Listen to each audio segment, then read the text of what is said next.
कल हम प्रकाश के अपवर्तन कुछ एग्जाम्पल पढ़ रहे थे, कुछ उदाहरणों को हमने देखा था, और भी कुछ एग्जाम्पल जो आपकी बुक में दिए हुए हैं, और कई ऐसे उदाहरण हैं जो आपकी बुक में भी नहीं है, तो उनके बारे में आप लोगों को समझा देंगे, और जो आप किताब के अंदर दिए हैं ना एग्जाम्पल, उनको आपको समझाएंगे। कुछ हो गए थे, अब 2 एग्जाम्पल और रहे हैं इम्पोर्टेंट, ठीक है ना। आज हम जो पढ़ने वाले हैं वो है प्रकाश का पूर्ण आंतरिक परावर्तन। जो प्रकाश है ना, उसका हम पूर्ण आंतरिक परावर्तन पढ़ेंगे। पूर्ण आंतरिक परावर्तन का मतलब होता है, पूर्ण मतलब 100%, आंतरिक का मतलब होता है अंदर की ओर ही परावर्तन हो जाना। एकमात्र ऐसी घटना है ये जो अपवर्तन के द्वारा हम परावर्तन को पढ़ेंगे। यह शब्द कौन सा काम में आया है? परावर्तन। कि अपवर्तन की घटना होते होते ही परावर्तन हमको देखने को मिल जाता है, ठीक है ना। वो देखेंगे हम। प्रकाश का पूर्ण आंतरिक परावर्तन क्या चीज़ है, उसके बारे में सीखेंगे कि ऐसा क्यों होता है, ये हमारे जीवन में किस जगह काम आता है, हम क्यों पढ़ते हैं, इसका हमारे लिए क्या उपयोग है, उस बात को भी हम सीखेंगे, ठीक है ना। सबसे पहले देखते हैं कि प्रकाश का पूर्ण आंतरिक परावर्तन क्या होता है। तो इसकी 3 स्टेप बताएंगे, आराम से समझिए आप। सबसे पहली बात, प्रकाश के पूर्ण आंतरिक परावर्तन को हम देखें तो मैंने आपको बताया था कि ये अभिलंब है, ये मैंने आपको अभिलंब बताया था, और ये जो माध्यम से मालूम है मैंने यहाँ ले लिया जल, और यहाँ बाहर की ओर है वायु। ऐसे हमने एक स्थिति ले ली। तो हम क्या करना चाह रहे हैं, इस जल के अंदर से ऐसे थोड़ा इधर ऐसे ले लेते हैं, पानी के अंदर से हम प्रकाश की किरण को वायु में ला रहे हैं। मतलब ये हुआ कि सघन माध्यम से कहाँ ला रहे हैं, विरल माध्यम में लेकर के जा रहे हैं, ठीक है ना। तो मैंने आपको एक बताई थी बात कि अगर प्रकाश किरण सघन माध्यम से विरल में जाएगी तो अभिलंब से, इसकी वास्तविक स्थिति तो ये है, लेकिन अभिलंब से क्या होगी, ये दूर हट जाएगी। ये मैंने स्थिति नंबर 1 थी कि क्या होता है कि जब प्रकाश किरण सघन माध्यम से विरल माध्यम में जाती है तो वह अभिलंब से दूर हट जाती है। पहली चीज़ मैंने आपको बताई थी, ठीक है ना। तो इसको हम अगर लिखना चाहें तो स्थिति नंबर 1 में इस बात को हम लिख सकते हैं कि जब प्रकाश की किरण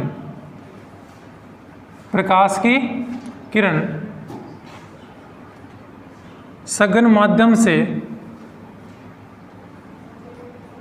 विरल माध्यम में प्रवेश करती है तो पृथक्कारी पृष्ठ से विचलित तो हो रही है, लेकिन कैसे हो रही है, अभिलंब से दूर हट रही। तो हम डायरेक्ट यहाँ लिखेंगे कि जब प्रकाश किरण सघन माध्यम से विरल माध्यम में प्रवेश करती है तो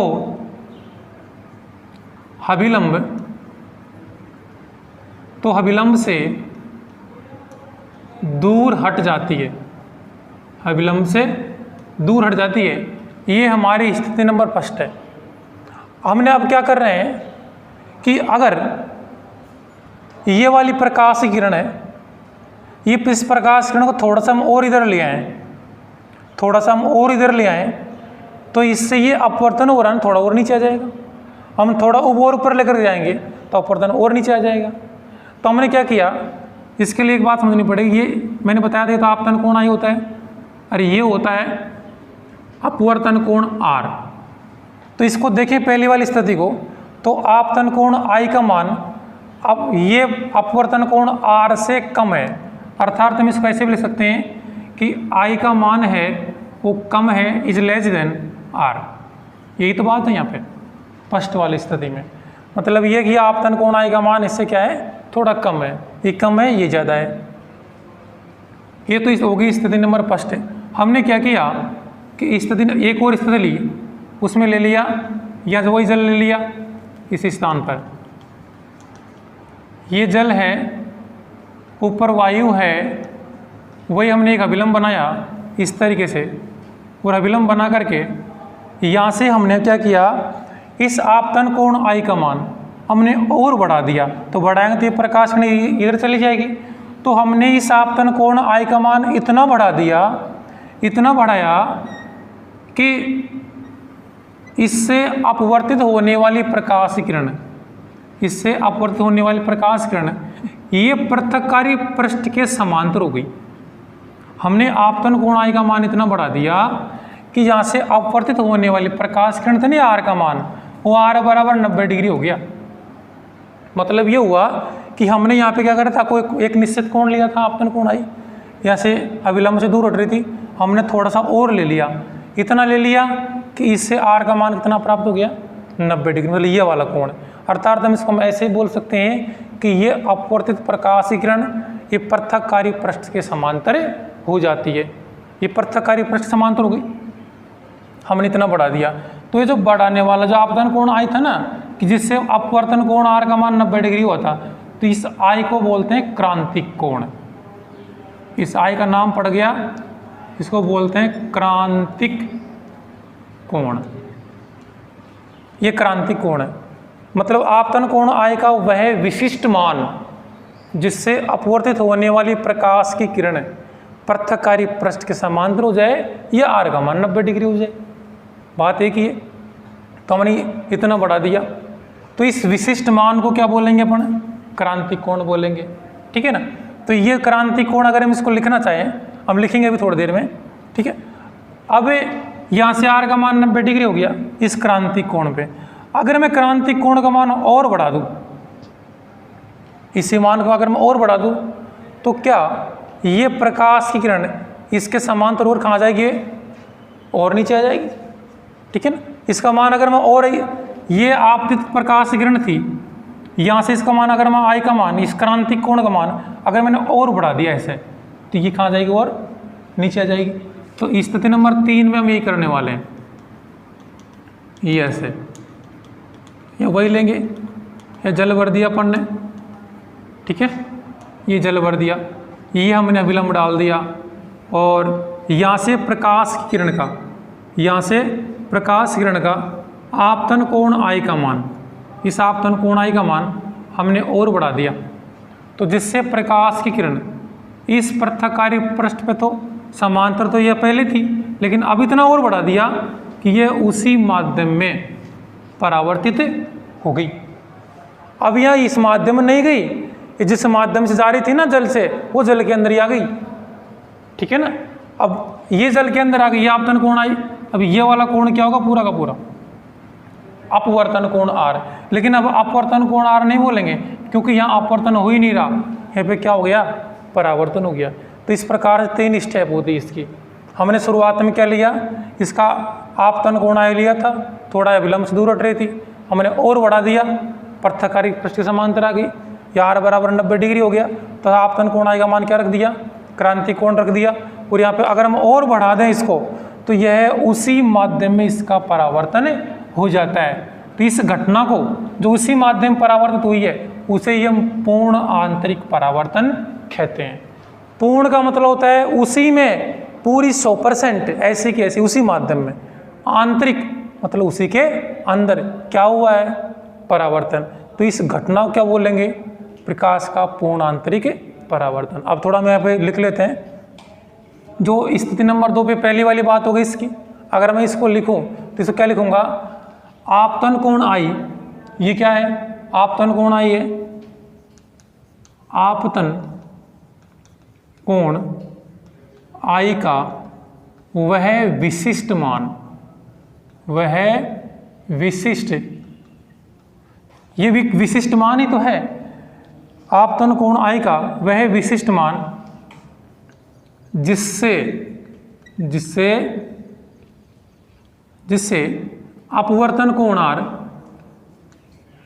अपवर्तन कोण R बराबर 90 डिग्री हो जाए, 90 डिग्री हो जाए, या हम ऐसे कह सकते हैं ये अपवर्तित प्रकाश किरण पृथक्कारी पृष्ठ के समांतर हो जाए, ऐसे भी हम इसको बोल सकते हैं, या अपवर्तित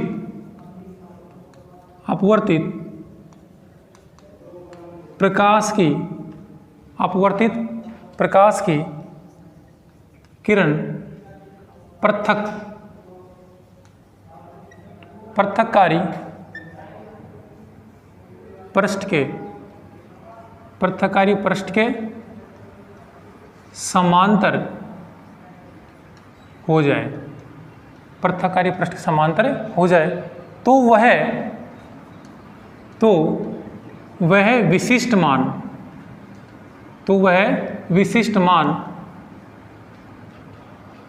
ये विशिष्ट मान लिया था ना, तो वह विशिष्ट मान ऐसे लिख सकते हैं कि आपतन कोण I का वह विशिष्ट मान जिससे अपवर्तित कोण R बराबर 90 डिग्री हो जाए या अपवर्तित प्रकाश की किरण पृथक्कारी पृष्ठ के समांतर हो जाए, तो वह विशिष्ट मान ही क्रांतिक कोण कहलाता है। क्रांतिक कोण कहलाता है, ये बात है। हमसे पूछा जाएगा 1 नंबर में कि क्रांतिक कोण किसे कहते हैं, क्या आप लोग बता पाओगे? हम बता पाएंगे, क्योंकि ये क्रांतिक कोण एक वह मान ही तो है जिससे अपवर्तित होने वाली प्रकाश किरण पृथक्कारी पृष्ठ के समांतर हो रही है। उस विशिष्ट मान को हमने क्या बोल दिया? क्रांतिक कोण बोला है। अब हम इस विशिष्ट मान से और अधिक मान बढ़ाएंगे इसका, तो यह क्या हो जाएगा? पूर्ण आंतरिक परावर्तन हो जाएगा। देखो हम क्या बोलेंगे? क्रांतिक कोण। अब इस विशिष्ट मान थोड़ी बोलेंगे, अब नाम क्या रख दिया हमने इसको? क्रांतिक कोण रख दिया। तो क्या बोलेंगे? क्रांतिक कोण से अधिक मान लेने पर, या में आपतन कोण I का मान क्रांतिक कोण से अधिक लेने पर वह प्रकाश किरण उसी माध्यम में अपवर्तित होने की बजाय परावर्तित हो जाती है। इस घटना को प्रकाश का पूर्ण आंतरिक परावर्तन कहते हैं। तो इसको तीसरी वाली लाइन में लिखेंगे। कैसे लिखेंगे? देखो इसको लिखेंगे क्रांतिक कोण से अधिक मान लेने पर प्रकाश की किरण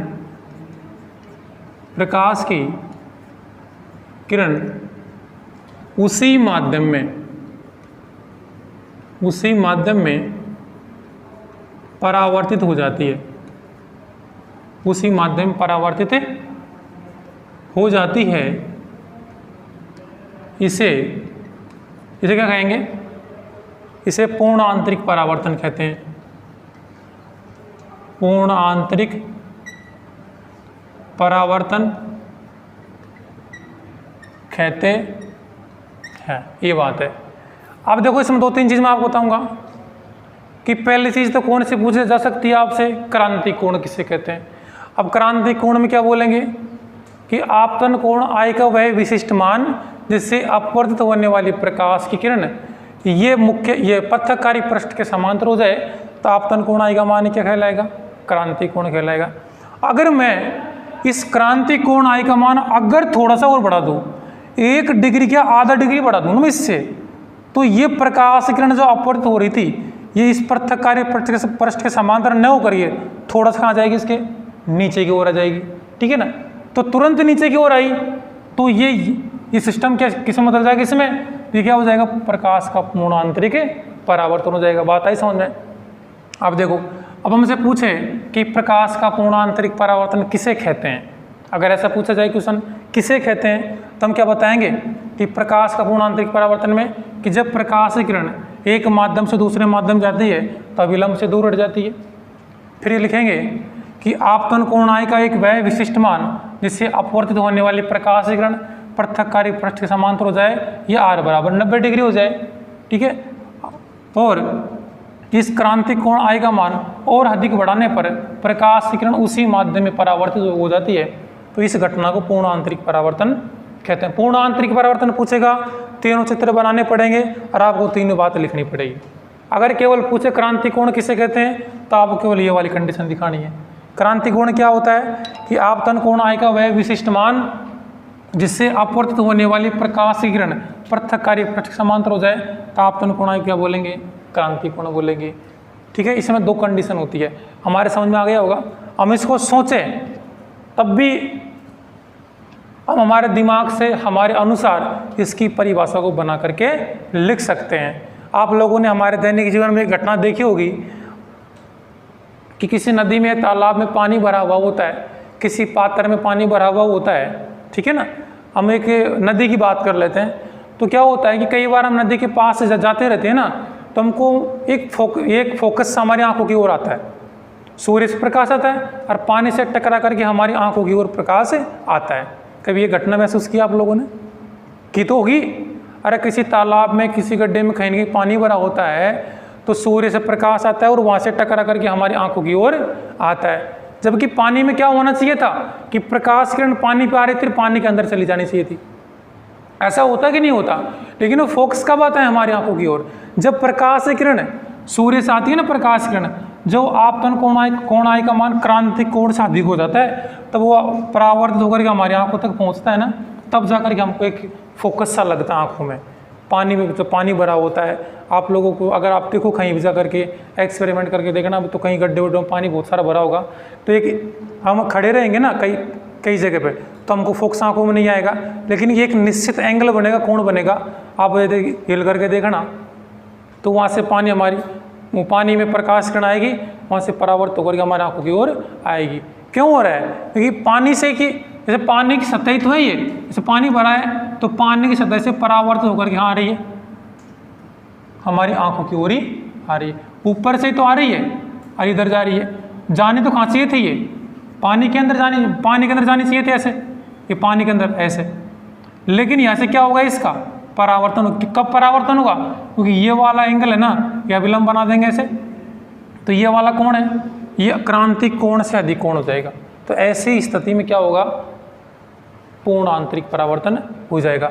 आप छोड़ो इसको, मैंने आपको 3 स्थिति बताई है। अब इसका उपयोग हमारे जीवन में कहाँ होता है बता रहा हूँ आपको। आजकल क्या होता है कि हमारे शरीर के आंतरिक अंगों को देखने के लिए, जैसे हमारे कंठ में, ठीक है ना, ग्रसनी होती है, ग्रासनली होती है, ठीक है ना, और यहाँ घाट ढक्कन होता है इधर कंठ में, ये हमारे दांतों को देखने के लिए, आंतरिक अंगों को देखने के लिए एक ऑप्टिकल फाइबर वाली एक केबल होती है। जैसे देखो इस प्रकार से होती है। इसका हम अगर उपयोग देखें, इसका उपयोग में क्या होता है, एक इस प्रकार की नली होती है, ऐसे एक नली होती है, ठीक है ना, ऐसे एक नली होती है, और इस नली में क्या करते हैं, ऐसे एक नली होती है, इसको बोलते हैं ऑप्टिकल फाइबर, ऑप्टिकल फाइबर बोलते हैं। इस नली में क्या होता है कि प्रकाश किरण को एक निश्चित कोण से इस पे आपतन करवाया जाता है, यहाँ पे ऐसे डाला जाता है, तो प्रकाश किरण क्या होती है, इसके अंदर इस प्रकार से पूर्ण आंतरिक परावर्तन होता चलता है, पूर्ण आंतरिक होता है, और ये इस प्रकार से आगे तक प्रकाश किरण जाती रहती है, ठीक है ना। तो वहाँ से किसी अंगों को देख सकते हैं, आंतरिक भागों को, हमारे शरीर के जो आंतरिक अंग है ना, उसको भी देख सकते हैं। इसका उपयोग कैंसर होता है ना शरीर में, तो कैंसर का इलाज करने में भी लेते हैं काम में। क्यों? क्योंकि कोई गांठ वांठ होती है हमारे मुंह में हो जाता है, इधर कैंसर होता है, तो उसको देखने के लिए इस ऑप्टिकल फाइबर को पेश कर दी जाती है और आंतरिक अंग को देख लेते हैं। कैसे देखते हैं? पूर्ण आंतरिक परावर्तन, क्योंकि प्रकाश से क्या होता है इसके अंदर, पूर्ण आंतरिक परावर्तन होता है। इस जगह इसका उपयोग होता है। एक किसकी देन है? उसी वैज्ञानिक की, न्यूटन की, जो कलम ने पढ़ा था, उसने बताया था इसको, तो उसने बताया, उन्होंने आविष्कार किया था कि ऑप्टिकल फाइबर का, और उसका उपयोग हमारे दैनिक जीवन में आज बहुत ज़्यादा उपयोग में आती है ऑप्टिकल फाइबर। समझ में आया ना? इसको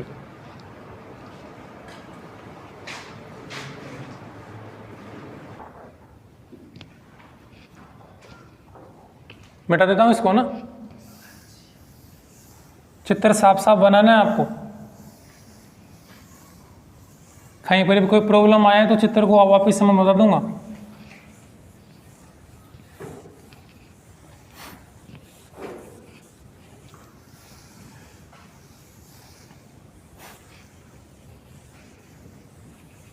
अब देखो, इस अपवर्तन का एक और उदाहरण है।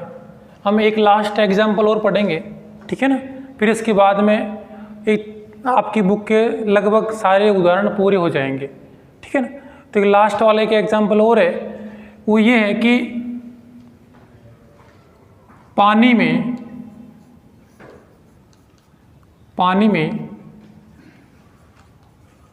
आंशिक रूप से, पानी में आंशिक रूप से, आंशिक का मतलब होता है थोड़ा सा, है ना, पानी में आंशिक रूप से डूबी हुई पेंसिल, किसको डुबो दिया पानी में?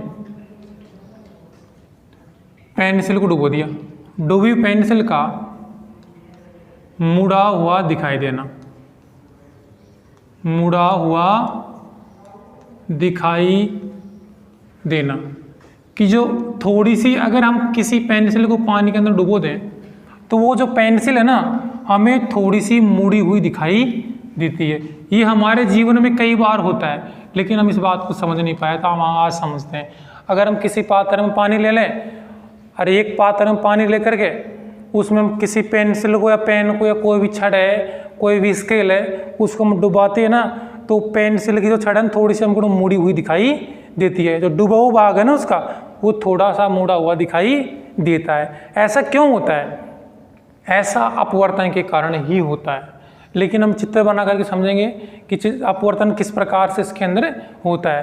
तो हम क्या करने वाले हैं कि एक पात्र लेंगे, एक हमने बड़ा सारा पात्र लिया और इस पात्र में, एक पात्र है ये, और इस पात्र में हमने पानी भर दिया, इसके अंदर हमने पानी भर दिया और इस पानी से इसमें हम एक पेंसिल डुबोएंगे। इसको लिख देते हैं जल।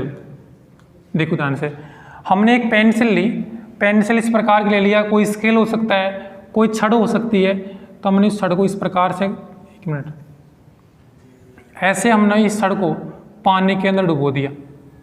ऐसे मान लो पेंसिल है या कुछ और हो सकता है, सबके लिए लागू हो गई, इसी चीज़ फॉलो हो गई। देखो ये पेंसिल नाम लिख देते हैं इसको। इस पेंसिल को हमने आंशिक रूप से डुबोया है। आंशिक रूप का मतलब होता है कि थोड़ा सा हिस्सा हमने बाहर रख दिया, थोड़ा सा हमने इसके अंदर डुबो दिया। तो ये जो डूबा हुआ भाग है ना, ये इतना, ये हमको थोड़ा सा ऊपर उठा हुआ दिखाई देता है, हल्का सा। ऐसा नहीं कि निकल करके बाहर आ जाएगा, ऐसा तो होता नहीं है ना, रहता तो इसके अंदर ही है। लेकिन क्या होता है कि थोड़ा सा ये ऊपर उठा हुआ दिखाई देता है। ऐसा क्यों होता है? देखिए हम इसको यहाँ से देखते हैं, जैसे हमारी नेत्र इस स्थान पर है, यहाँ पे ये हमारी क्या है, एक नेत्र है, ऐसा हमने मान लिया, ये नेत्र है यहाँ पे। यहाँ से हम इस पेंसिल की इसको देख रहे हैं यहाँ से। अब ऐसा मत करना कि ये नेत्र तो इधर है, थोड़ा सा इधर बनाओ, वो चलता है ना ये डायग्राम में। तो यहाँ से हम इसको देख रहे हैं, इस नोक को, इसको देखेंगे तो इस नोक, ये डूबे हुए भाग से यहाँ से जो प्रकाश की किरण जाएगी, जैसे मान लो प्रकाश की किरण इधर गई है, इस तरीके से प्रकाश किरण यहाँ पे गई, थोड़ा इधर बना देते हैं समझने के लिए। मान लो प्रकाश किरण इधर नेत्र की ओर जाएगी, इस तरीके से यहाँ से, तो इसको देख रहे हैं हम, तो यहाँ से क्या जाएगी, प्रकाश किरण जाएगी नेत्र की ओर। तो यहाँ से प्रकाश किरण जाती है तो क्या हो रहा है, सघन माध्यम से विरल माध्यम में प्रवेश कर रही है। प्रकाश किरण सघन से कहाँ जा रही है, विरल माध्यम में जा रही है। जब विरल माध्यम में जाएगी तो क्या होगा, ये इधर झुकेगी कि इधर झुकेगी, इधर झुकेगी, क्योंकि अविलंब के दूर हटती है, तो झुक करके इधर चली जाएगी हमारे नेत्र की ओर। मतलब ये होगा कि सघन माध्यम से विरल माध्यम में जाएगी तो अविलंब से ये दूर हट जाती है। अगर बना करके देखें ना अपन, तो ये हमें बताया था मैंने एक बार पहले भी आप लोगों को, ऐसे ये डायग्राम दोबारा बना लेते हैं, ये अविलंब खींचते हैं। तो यहाँ से अगर मान लो यहाँ से इस स्थान पर प्रकाश किरण जाएगी तो किधर घूमेगी, ये अविलंब से दूर हटेगी। तो वही तो हो रहा है यहाँ, ये क्या हो रहा है, यहाँ से प्रकाश किरण जा रही है, अविलंब से दूर हट रही है हमारे नेत्र की ओर। लेकिन जब हम इसको देखते हैं ना यहाँ से, तो हमें क्या होता है, हम तो बिल्कुल सीधा देखेंगे, तो ये होता है कि ये जो ये पेंसिल का हिस्सा है ना, इसे डॉटेड लाइन से मैं दर्शा रहा हूँ कि पेंसिल का हिस्सा है, हमको इस स्थान पर न दे करके हमको कुछ इस जगह पर दिखाई देगा, मुड़ा हुआ यहाँ पे, क्योंकि बिल्कुल हम सीधा देखेंगे तो हमको ये हिस्सा इस स्थान पर दिखाई देता है, इस जगह पर, ये वाला हिस्सा ऐसे थोड़ा सा हमको मुड़ा हुआ दिखाई देगा। ये क्यों दिखाई दे रहा है, क्योंकि ये सघन माध्यम से विरल माध्यम में जा रही है, अविलंब से दूर हट रही है।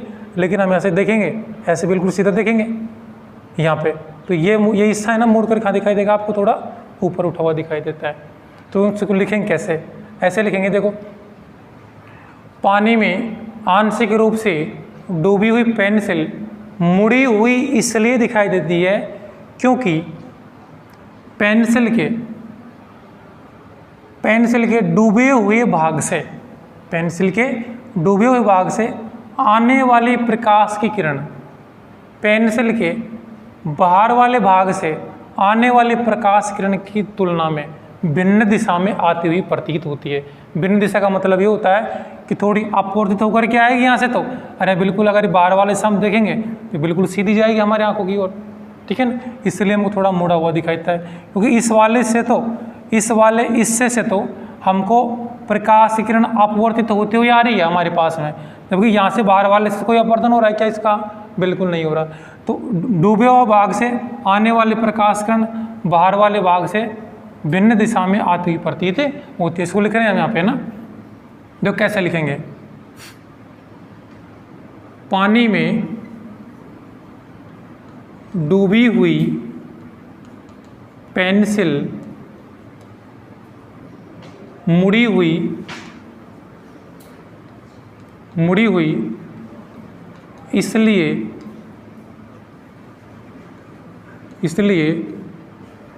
दिखाई देती है क्योंकि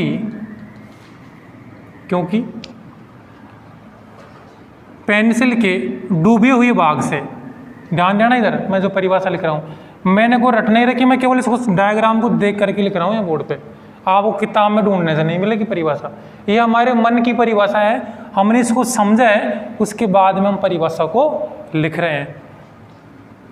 पानी में डूबी पेंसिल मुड़ी हुई इसलिए दिखाई देती है क्योंकि पेंसिल के डूबे हुए भाग से, पेंसिल के डूबे हुए भाग से आने वाली प्रकाश की किरण पेंसिल के बाहर वैसे लिख सकते, बाहर लिख सकते हैं, बाहरी भाग से आने वाली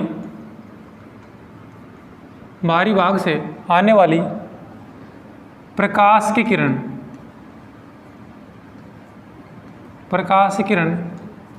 की तुलना में भिन्न दिशा में, भिन्न का मतलब होता है अलग दिशा में, भिन्न दिशा में आती हुई प्रतीत होती है,